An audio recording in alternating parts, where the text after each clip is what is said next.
সাম্প্রতিক সময়ে ইসরায়েলের উপর আক্রমণ জোরদার করেছে হিজবুল্লাহ, বিশেষ করে গাজার দক্ষিণাঞ্চলীয় রাফা শহরে ইসরায়েলি আক্রমণ ও সামরিক অভিযান শুরুর পর থেকে হামলার পরিধি বৃদ্ধি পেয়েছে।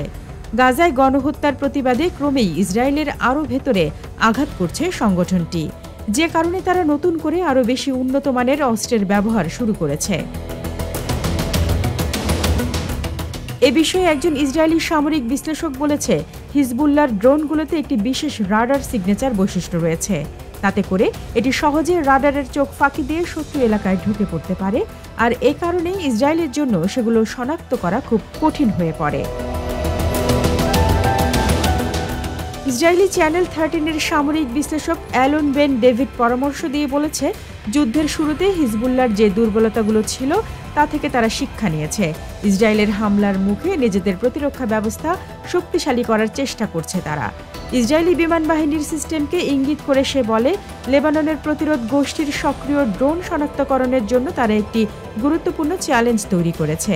ফলে আকাশপথে ইসরায়েল নিজেদের যতটা শক্তিশালী মনে করে, হিজবুল্লাহর এমন সামরিক সক্ষমতা বৃদ্ধির কারণে তা কিছুটা হলেও বাধার মুখে পড়েছে। অধিকৃত ফিলিস্তিনের উত্তরে ইসরায়েলি সেনা হতাহতের সংখ্যা উল্লেখ করে এই বিশ্লেষক আরও বলেছে, আমরা জানি যুদ্ধের শুরু থেকে এখন পর্যন্ত ২০ জন ইসরায়েলি নিহত হয়েছে বলে দাবি করা হয়েছে, যার মধ্যে শুধুমাত্র গত ২ সপ্তাহেই ৪ জন নিহত হয়েছে। এই ধরনের পরিসংখ্যান বলছে এজন্য ইসরায়েলকে চরম মূল্য দিতে হবে।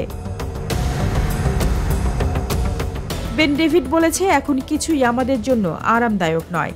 হিজবুল্লাহ বর্তমান পরিস্থিতি খুব ভালোভাবেই বুঝতে পারছে এবং অনেক কিছু তাদের অনুকূলে।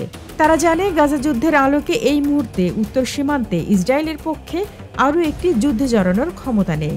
সে বিশ্বাস ব্যক্ত করে বলেছে, গাজার যুদ্ধ শেষ না হওয়া পর্যন্ত ইসরায়েল কোনোভাবেই উত্তর সীমান্তে কোনো যুদ্ধে জড়াবে না। হিজবুল্লাহ ইসরায়েলি নেতৃত্বের সিদ্ধান্তগুলোও বিশ্লেষণ করছে। বেন ডেভিডের মতে, যুদ্ধ চলমান থাকলে এটি উত্তরের সমস্যা সমাধানের পক্ষে যাবে।